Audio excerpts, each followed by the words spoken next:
నమస్తే, నేను మీ కుప్ప పద్మిని. ఇన్నాళ్ళు మీ సపోర్ట్‌ని నాకందిస్తూ, మీ ప్రేమని నాకందిస్తున్న ప్రతి ఒక్కరికి కృతజ్ఞతలు. ఇప్పుడు చూడబోతున్న ఈ వీడియో కూడా ఖచ్చితంగా మీకు ఉపయోగపడుతుంది. లైక్, షేర్ అండ్ సబ్స్క్రైబ్ చేసి మీ ఇష్టాన్ని, అలాగే మీ సపోర్ట్‌ని నాకందించండి. అలాగే ఈ వీడియో పట్ల మీ అభిప్రాయాన్ని కామెంట్ సెక్షన్‌లో కామెంట్ చేసి నాకు తెలియజేయండి. నమస్తే. నమస్తే. Welcome to our channel. నేను కుప్ప పద్మిని. ప్రస్తుతంతో పాటు ప్రముఖ ఆధ్యాత్మికవేత్త, నారీసేన ఫౌండర్, దత్త ఉపాసకురాలు శ్రీమతి లతా దత్త గారు మనతో పాటు ఉన్నారు. మాట్లాడతాం. నమస్తే అక్క. జై గురుదత్తారా. శ్రీ గురుదత్త అక్క. అక్క, జ్యోతిషాన్ హెల్ప్ తీసుకుని, ఆస్ట్రాలజికల్ హెల్ప్ తీసుకుని రకరకాల కష్టాల నుంచి బయటపడిన దాఖలాలు ఎన్నెన్నో ఖచ్చితంగా. అంటే ఒక ఖచ్చితంగా ఇది జరగబోతోంది అని ఒక ప్రిడిక్షన్ ఏదైతే ఉందో దానికి ఇప్పుడు వర్షం పడుతోంది అని ప్రిడిక్ట్ చేస్తే గొడిగి వేసుకుని వెళ్తాం. ఆస్ట్రాలజీ కూడా అంతే కదా. అంతే, సింపుల్ గా చెప్పాలి. చాలా బాగా చెప్పావు. సింపుల్ గా చెప్పాలి అంటే సో అది జరగబోతోంది, ఏదో కష్టం రాబోతోంది. మీరు ఈ విధంగా ముందు ప్రవర్తనలో కూడా, ఒక మనిషి ప్రవర్తనలో కూడా మార్పు అనేది ఉండాలి. కోపం రీత్యా నువ్వు అన్ని కోల్పోయేటటువంటి పరిస్థితి ఉందంటే ముందు నువ్వు కోపాన్ని తగ్గించుకోవాలి. అవును. తర్వాత సుబ్రహ్మణ్యుడు ఆరాధన చేస్తావా, లేకపోతే గ్రహస్థితి బాగోకపోతే ఆ గ్రహానికి సంబంధించి ఏదో చేస్తావా అనేది సెకండరీ కదా. రైట్. అయితే ఇప్పుడు ఇది చక్కగా డేట్ ఆఫ్ బర్త్ ఉంది అన్న వాళ్ళకైతే బాగుంటుంది. కొంతమందికి డేట్ ఆఫ్ బర్త్ ఉండదు. అవును పాపం, చాలా మంది మాకు డేట్ ఆఫ్ బర్త్ లేదు, అసలు మేము పుట్టిన సమయం తెలియదు అంట. చాలా మంది అంటూ ఉంటారు, మేము శ్రావణ మాసంలో పుట్టాము, కార్తీక మాసంలో పుట్టాము, లేదంటే దీపావళి ముందు రోజు పుట్టాను, ఇలా అప్పుడులో అలాగే పాపం టైం అది కూడా తెలియదు. చాలా టైం నోట్ చేసుకునే వాళ్ళు కాదు, చాలా ప్రాబ్లమాటిక్. అంటే వాళ్ళకి తెలియదు అనమాట ఎలా ఉంటుందో, ఎలా జీవితం ఎలా నడిస్తే అలాగే. కానీ వాళ్ళకి ఒక భయంకరమైన పీరియడ్ వస్తూ ఉంటుంది, అప్పుడు చాలా బాధపడుతూ ఉంటారు. ఎలాగే ఇప్పుడు అందరూ ఆస్ట్రాలజీ చెప్పించుకుంటున్నారు, మాకు పుట్టిన టైం లేదు, ఎలా ఏం చేయాలి అని అనుకుంటూ ఉంటారు అనమాట. ప్రతి ఒక్కరి జీవితంలో ఏళ్ళనాటి శని వస్తూ ఉంటుంది. ఎలాంటి శని రాకుండా ఎందుకుంటుంది? రాహుదశ వస్తూ ఉంటుంది. చాలా మందికి రాహుదశ కలిసి రాదు, చాలా మందికి, అందరికీ కలిసి వస్తుందని చెప్పలేము, చాలా హర్డిల్స్ వస్తాయి చాలా మందికి రాహుదశ. ఎందుకంటే శనికి హయ్యర్ వర్షన్ రాహు అని చెప్తారు. రాహు కదా, చాలా అంటే క్రిటికల్ సిచ్యుయేషన్స్కి వెళ్ళిపోతూ ఉంటారు రాహుదశలో కూడా. అసలు ఏం జరుగుతుందో తెలియదు అనమాట వాళ్ళ లైఫ్లో. మాయ, భ్రమ, భ్రాంతి అంటారు, అన్నెసరీ సిచ్యుయేషన్స్లో ఇరుక్కుపోతూ ఉంటారు. ఇవన్నీ కూడా జరుగుతూ ఉంటాయి. ఇవన్నిటికీ ముందుగా వీటి నుంచి బయటపడాలి అని అంటే గురువుని నేను పట్టుకున్నాను కాబట్టి, గురుతత్వంలో ఉన్నాను కాబట్టి, వాళ్ళు ఇలాంటి ఏవైతే గురు చరిత్ర ఉందో, శ్రీపాద శ్రీవల్లభ చరిత్ర ఉందో, ఇలాంటి గ్రంథాలని పారాయణం చేయాలి వాళ్ళు.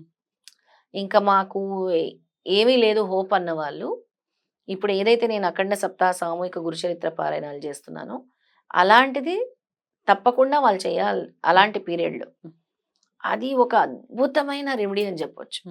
అంటే ద మోస్ట్ వర్స్ట్ టైమ్ ఇది మాకు అనుకున్నప్పుడు ఇంకా అవి ఇవి చూసుకోవటం, లేకపోతే ఆస్ట్రాలజీ హెల్ప్ కావాలి అనుకోవటం, అయ్యో లేదని బాధపడ్డం కాదు, డేట్ ఆఫ్ బర్త్ లేదని బాధపడ్డం కాదు, గురు పాదాలని శరణం వేడాలి. గురువు ఒక్కడే రక్షించగలడు, ఇంకెవ్వరు రక్షించలేరు. ఎందుకంటే బ్రహ్మ రాసిన రాత అని తిరిగి రాయగలిగేది గురువు ఒక్కడే. బ్రహ్మ రాసేసి పెట్టేస్తాడు, నీ రాత రాసి పెడతాడు, ఇంకెవరికి పర్మిషన్ లేదు తిరిగి రాయాలన్నా. గురువు ఒక్కరికే పర్మిషన్ ఉంది, అది ఆదిగురు దత్తాత్రేయ స్వామికే ఉంది, బ్రహ్మ రాసిన రాత తిరగరాయటానికి. చరిత్ర పారాయణం చేయమంటున్నారు. చరిత్ర పారాయణం చేయాలి తప్పకుండా. ఇంకా ఈ చరిత్ర పారాయణంతో పాటు వీళ్ళు వాళ్ళ ఇంట్లో వాళ్ళు అంటే ఎవరైతే ఉంటారో కలిసి రావట్లేదు, ముఖ్యంగా అంటే ఎవరు ఇంటి యజమాని ఉంటారో వాళ్ళు ఒక నది దగ్గరికి, చాలా క్షేత్రాల దగ్గర కూడా ఉంటాయి నదిలు, జీవనదులు ఉంటాయి, వెళ్ళి శనివారాలు దీపాలు 7 దీపాలు వెలిగించి పెట్టుకొని, నువ్వుల నూనెతోటి అది కూడా వెలిగించి పెట్టుకొని మొత్తం తిప్పేసేయాలి, రొటేట్ చేసేయాలి. అంటే నీకు ఇప్పుడు మనము నరదృష్టి ఎలా తీస్తాం, వెలిగించిన తర్వాత తిప్పాలా, వెలిగించిన తర్వాత నరదృష్టి ఎలా తీస్తాం అలా తీయాలన్నమాట. పల్లెంలో పెట్టుకొని, మళ్ళీ 7 దీపాలంటే ఎలా పెట్టాలని అంటారు కదా, ఒక పల్లెని తీసుకొని చక్కగా 7 దీపాలను కూడా కూర్చుకొని వాటిలో ఎవరైనా తీయొచ్చు, ఎవరైనా ఆ 7 దీపాలని కూడా మీ చుట్టూ clock wise, anti clock wise, మళ్ళీ కింద నుంచి పైన వరకు కూడా తీసేసి అక్కడ ఉండేటటువంటి నదిలో వదిలేయాలి. ఆ దీపాలను వదిలేసేయాలన్నమాట. అప్పుడు మీకు ఉండే అంటే బ్యాడ్ పీరియడ్ ఏదైతే ఉంటుందో దాని నుంచి కొంత ఉపశమనం పొందుతారు. ఇలా ఎన్ని వారాలక్క? అలా మినిమం 5 సార్లు చేయాలి. 5 సార్లు అంటే కంటిన్యూస్ గానా ప్రతి శనివారం లేదు, నెలకు శనివారం? ఒకసారి వెళ్ళి ప్రతి శనివారం వెళ్ళలేము మేము క్షేత్రానికి. ఉమ్, నది దగ్గరలో లేదనుకుంటారు కదా. ఉమ్, అలా వాళ్ళు నెలకు ఒకసారి, ఉమ్, 2 నెలలకు ఒకసారి, అలా 5 శనివారాలు ఉమ్. చేయాలి. ఉమ్. ఇలా చేసినా కూడా ఒకవేళ డేట్ ఆఫ్ బర్త్ లేని వాళ్ళకి ఖచ్చితంగా కలిసి వచ్చేటటువంటి పరిస్థితి. చాలా కలిసి వస్తుంది. ఓకే. ఇలా చేసి చూడాలి ఉమ్. వాళ్ళు. అయితే ఒక్కొక్కసారి రకరకాల అంటే శుక్ర మహర్దశలో కూడా ఇబ్బందులు పడే వాళ్ళు ఉంటారు. అవును. లేకపోతే ఇందాక అనుకున్నట్టుగా రాహు, కేతు, తర్వాత బుధ మహర్దశలో కూడా ఇబ్బంది పడే వాళ్ళు ఉంటారు. ఆ గ్రహస్థితిని బట్టి గ్రహస్థితిని బట్టి. ఎవరికైనా కూడా ఇదే ఇప్పుడు మీరు చెప్పినటువంటి రెమెడీయే వర్తిస్తుందా? ఎటువంటి గ్రహ దోషం. దానికైనా, గ్రహ దోషానికైనా ఉమ్, చాలా చక్కటి ప్రశ్న ఇది. ఉమ్, ఎటువంటి గ్రహ దోషమైనా కూడా ఈ రెమెడీ చాలా బాగా పనిచేస్తుంది. ఉమ్. ఎందుకంటే మనకి డేట్ ఆఫ్ బర్త్ తెలియదు. బుధుడి వల్ల వస్తుందా, Exactly. శుక్రుడి వల్ల వస్తుందా, రాహు వల్ల వస్తుందా, శని వల్ల వస్తుందా తెలియదు. ఇది ఒక చిన్న పద్ధతి. దీనివల్ల తప్పకుండా ఫలితం ఉంటుంది. అద్భుతమైన ఫలితం ఉంటుంది. ఇది ఎప్పుడక్క పొద్దున పూట చేసుకోవాల్సినటువంటి పరిహారమా, సాయంత్రమా? పొద్దున చేసుకుంటే మంచిది. ఉమ్. లేదంటే సాయంత్రం పూట కూడా చేసుకోవచ్చు. చేసుకోవచ్చు. సూర్యాస్తమయం అవ్వక ముందు చేసుకోవాలి. ఉమ్, ఉమ్, ఉమ్. చేసుకొని వదిలేసేయాలి. అలాగే ఇది గ్రహస్థితిని మనం సరి చేసుకోవటం కోసం చేసేటటువంటి రెమెడీ. ఇక దైవారాధన గురించి కూడా చెప్పండి అక్క. తప్పకుండా పద్మిని. అయితే దైవారాధన అంటే హనుమానే చాలా విషయాల్లో. ఇప్పుడు మనకి ఏళ్ళనాటి శని ఎఫెక్ట్ ఉన్నా, మిగతా ఏ ఎఫెక్ట్ ఉన్నా కూడా హనుమాన్ గుడికి వెళ్ళాలి ప్రతి శనివారం. అంటే మాకు ఈ పద్ధతి చేయటము వీలు పడట్లేదు అన్న వాళ్ళు శనివారం హనుమాన్ టెంపుల్ కి వెళ్ళండి.